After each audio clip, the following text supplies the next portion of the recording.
Hey, do you teach yoga? Have you ever trained to lead yoga classes, to be a yoga therapist? Have you ever owned a yoga studio? Maybe even just wondered what it was like for the women and men up there in front of the room on their mats, leading you through endless Surya Namaskars, down dogs, and pranayamas galore? Well, these are their stories, and mine.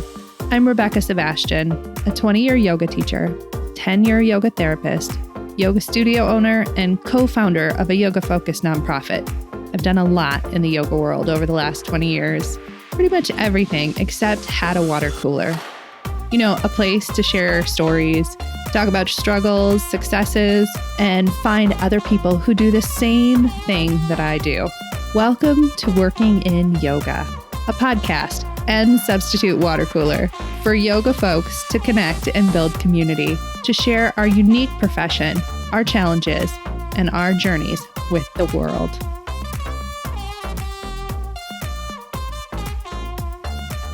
Hey friends, welcome to Working in Yoga. This is another in the series, What Nobody Told You. And this is easily a top 5 hottest take for me, and it may sting a little. Let's get into it. I want to share something with you today that I find genuinely staggering, and I don't use that word lightly. I mean that when I sit with this reality, when I really let it land for me, I still find it hard to believe that we don't talk about it more.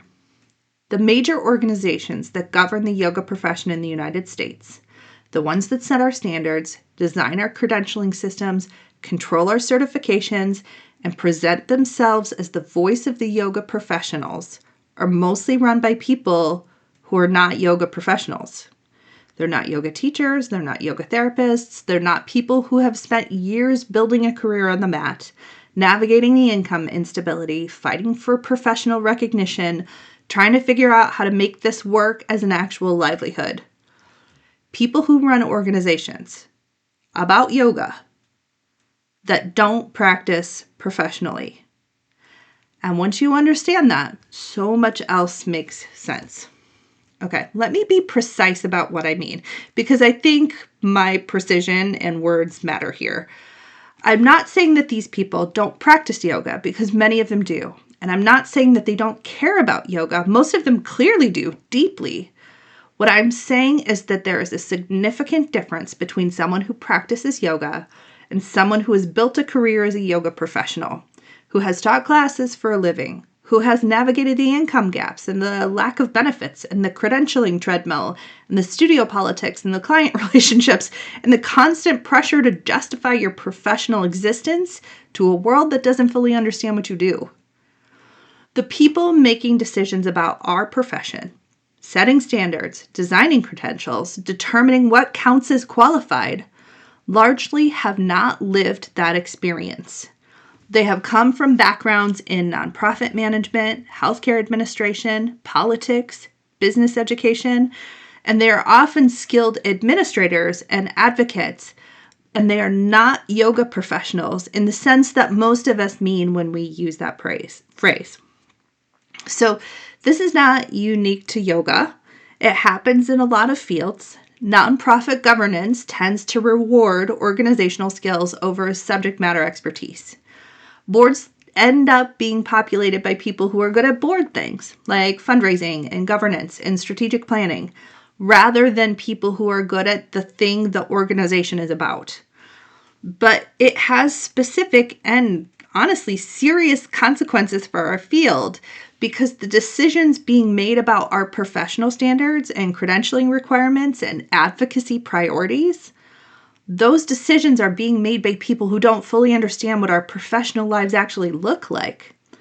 And nobody's saying it out loud at the conference you go to. So most yoga professionals have a vague sense that something is off, that the organizations don't quite get it, without being able to name exactly why. Here's what this looks like in practice. It looks like credentialing requirements that are designed to look legitimate to outside institutions like hospitals and insurance companies and accreditation bodies, rather than to actually develop and support working yoga professionals. The standards are built for optics and not for us. It looks like advocacy that focuses on legitimizing yoga in the eyes of healthcare rather than on improving the actual working conditions of yoga professionals. Lots of energy is going towards being taken seriously by medicine, and very little energy is going towards things like fair compensation and professional sustainability, or the fact that most yoga teachers can't afford health insurance. It looks like conferences where the programming is shaped by what sounds good to funders and partner organizations rather than what working yoga professionals actually need to hear, where the hard questions about money and viability and career sustainability don't make it onto the main stage. It looks like us just sitting in a room full of people who care deeply about this profession and feeling somehow unseen. Like the people with the mics are talking about a version of yoga that doesn't quite map into your actual life. The feeling that you have when you experience that isn't paranoia. It's an accurate perception of a real gap. So here's what I want you to do with this information now that you have it. First, use it as a map. When you're confused about why an organization made a decision that doesn't seem to serve you, this is frankly often the answer. The decision was made by people who weren't thinking primarily about you because they don't fully know what your professional life is like. It's not malice necessarily, it's a structural problem. Second, we need to stop looking to these organizations for the kind of support that they were never built to provide. Stop waiting for the trade organization to fix your income problem. Stop waiting for the certifying body to build the job market. They're not going to do those things. Not because they don't care about yoga, but because those things were never their primary priority.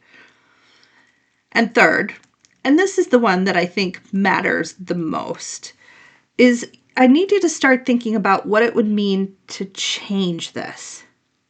I'm not saying that we need to blow up the organizations, I swear, but change who is in them, who is on the boards, who is in the leadership, who is at the table when the decisions are made. The yoga profession will be well served when it is led by yoga professionals.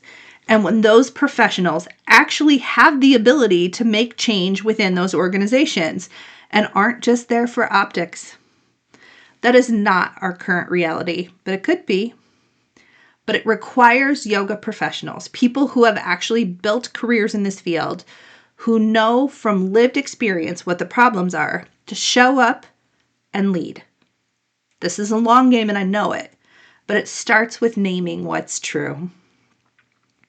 The gap between what these organizations do and what you need is not an accident and it's not a mystery. It's just a leadership gap.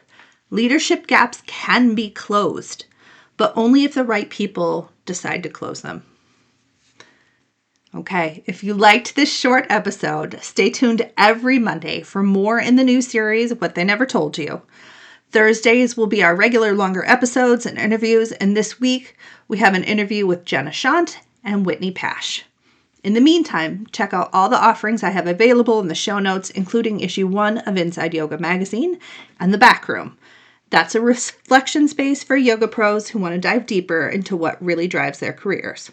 Okay, I will see you next Monday. Let's go get to work, and I'll catch you around the water cooler next time.